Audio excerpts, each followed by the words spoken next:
Hi guys, it's Mark Zicree, Mr. Sci-Fi, also Mark Zicree of the Twilight Zone Companion, and this is your Twilight Zone Minute. Today we are going to talk about The Fever, written by Rod Serling, and of course Rod is writing an amazing amount that first season on Twilight Zone. One week he might be writing The Lonely, and another week he might be writing Walking Distance, and the variety and the quality of the writing is truly phenomenal, and he's also of course producing the series along with Buck Houghton, who is a perfect producer for him.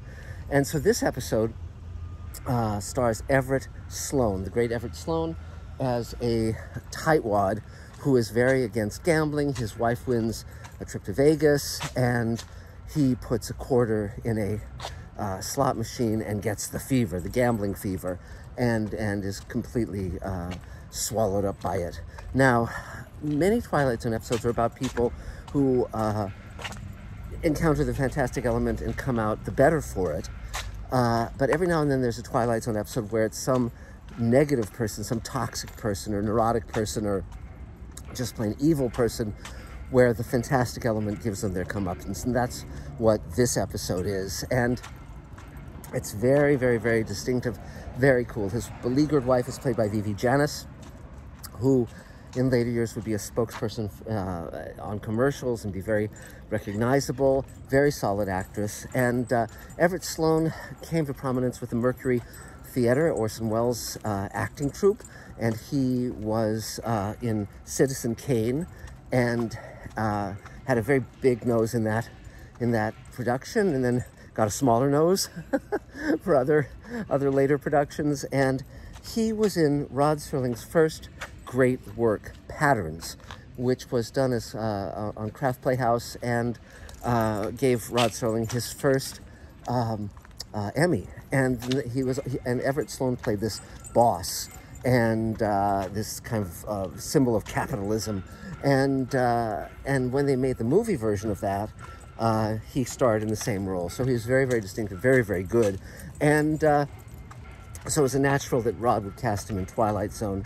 And the other very distinctive part about this episode is that the slot machine talks to Franklin. It beckons him, calls his name, Franklin. And the way they did the voice of the slot machine, which is eerie and sounds like coins being shaped into words, that's exactly what it was. Buck Houghton oversaw a recording where they ran all sorts of coins down a metal chute and recorded it. Then they put speakers on either side of someone's throat, and the person didn't use his voice, but instead shaped the words coming through the speakers into words. So basically the sound of the coins going down the chute would come out of this person's mouth, and they would shape it into the word Franklin. And it really works. It really works. And the look of the slot machine is also very distinctive. And it's just a terrific episode, and again, unforgettable. You know, so many of these episodes, you watch them, and it's not about the gimmick, because you can watch them over and over again. It's about the amazing quality of the acting and the writing and everything. Robert Florey directed this. He was a well-known guy from the golden age of Hollywood, and so that's about it for now. So we're doing these once a day, a different episode each day. And if you want to find out more or learn more about the Twilight Zone, go to twilightzonecommentary.com. I'm going to be doing over 100 full episode audio commentaries, and you can be part of it. And you can get 2 per week for a year. It's not expensive. I think it comes to about 50 cents an episode or less, and it's really an amazing opportunity.